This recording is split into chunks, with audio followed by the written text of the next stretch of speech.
It took 9-year-old Cade Lavelle longer than expected to finish his 5K race in Sartell, Minnesota, but only because he was busy accidentally winning the 10K. Lavelle's mom was really worried when he didn't cross the finish line of the Francis Franny Flyer 5K, and she said she was crying as she drove the course looking for him earlier in September. Turns out someone gave him wrong directions, and he ended up finishing the 6-mile run pretty fast, too, in just over 48 minutes, a minute faster than the 40-year-old second place contestant. He was probably running quickly so his mom wouldn't get too mad at him if he came back later than expected. He knew she was probably looking for him, and she was. Hi, everyone, and thank you for waking up with us on this Tuesday morning. I'm Jordan Schreier here with Lisa Badeau, and we're just getting started with your news and weather to the top of the hour to help you plan your day. New this morning, police are looking for 2 guys who robbed a Grand Forks convenience store early this morning at gunpoint. It happened around 1:30 overnight at the Loaf and Jug on University Avenue. Police say 2 men with a handgun took money out of the cash register. If you know anything about them, call police. An elderly woman with Alzheimer's is missing from Beltrami County, Minnesota. Police say an 81-year-old woman named Emily was last seen west of 10th Strike around 7 last night. She's white, 5'4", about 140 pounds.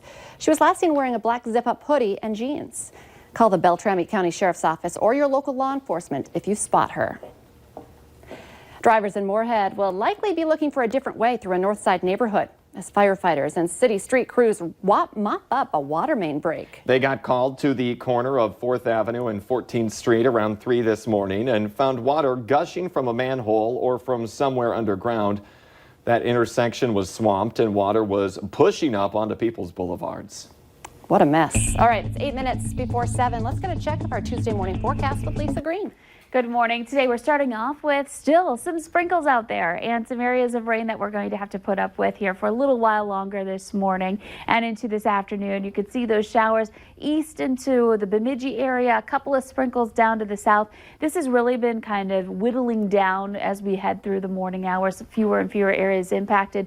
But some of the same spots seeing these areas of drizzle: Elbow Lake down toward Wheaton and Sisseton, Edgeley and into the Lemoore and Dickey County areas. Fargo's seen some of those spotty sprinkles and light showers in Bemidji too. We've been dealing with a little bit of that light rain. This is all part of a bigger system that's mainly missing us. The heavier rain, the thunderstorms with it passing by to the south, but it's just skirting by our southern viewing area. So we could still see more of that rain for a little while longer this morning in some of those spots. Out west, snow being detected up in the upper levels of the atmosphere. Question is any of it making its way to the ground? And we're keeping an eye on that.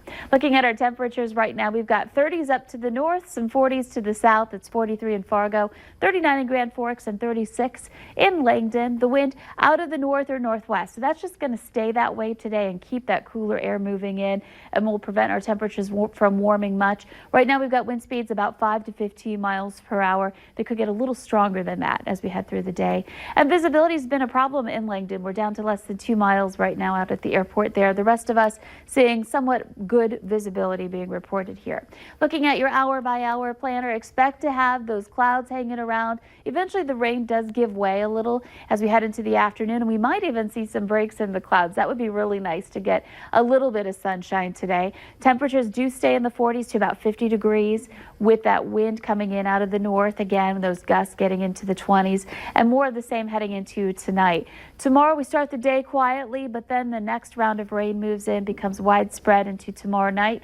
And we could see, at least in our western counties out in Devil's Lake and in the James River Valley area, the possibility for a little snowflake activity mixing in with that rain by Thursday morning. So something to watch out for. And now for a look at traffic, here's Devin Fry with the Valley Today's Traffic on the Move.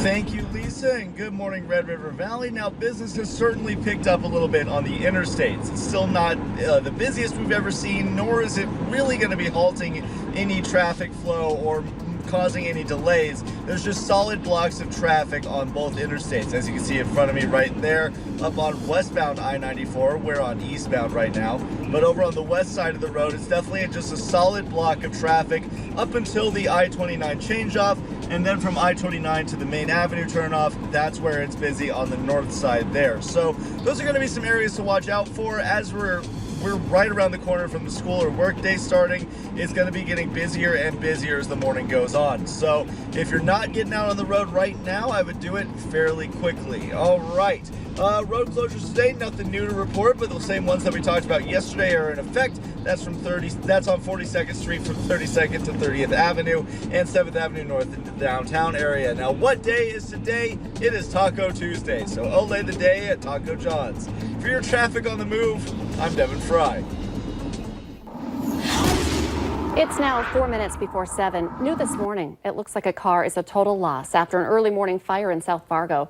A police officer on patrol spotted the fire just after 2 a.m. in the 900 block of 5th Street South. The car was in the driveway close to a home, but crews were able to put out the flames before it could jump to the building. Nearly 78 years after his death at Pearl Harbor, North Dakota native Floyd Wells will be buried with full military honors today at the State Veterans Cemetery. The remains of the World War II sailor were returned to Fargo's Hector Airport last night. Wells was a 24-year-old from Cavalier when he enlisted in the Navy back in 1938. He was killed when Japanese bombers attacked the USS Arizona at Pearl Harbor.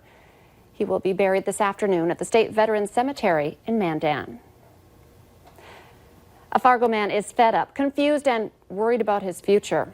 He's one of many people living in a mobile home park in Fargo and West Fargo that has been bought out by a new company that's raising rent and making other changes. An attorney with legal services for North Dakota says that what the new ownership is doing isn't against the law. One thing tenants can do is band together and go to lawmakers. A data breach that hit school districts across the nation is bigger than first thought. Last month, we learned that both Fargo and West Fargo were affected by the breach involving an online assessment platform owned by the Pearson Clinical Assessment Company. And now Moorhead Public School officials have discovered nearly 10,000 of their current and former students have also been exposed. 10-7 Acres is welcoming some new animals to the farm. The Valley Today's Abby Furchner joins us live from the farm this morning. Good morning, Abby. Good morning, Lisa and Jordan. We have a whole crew with us this morning. I'm here with Jesse Munson, who is one of the owners here at 10-7 Acres, and we are joined by one of the newest family members. This is Meg.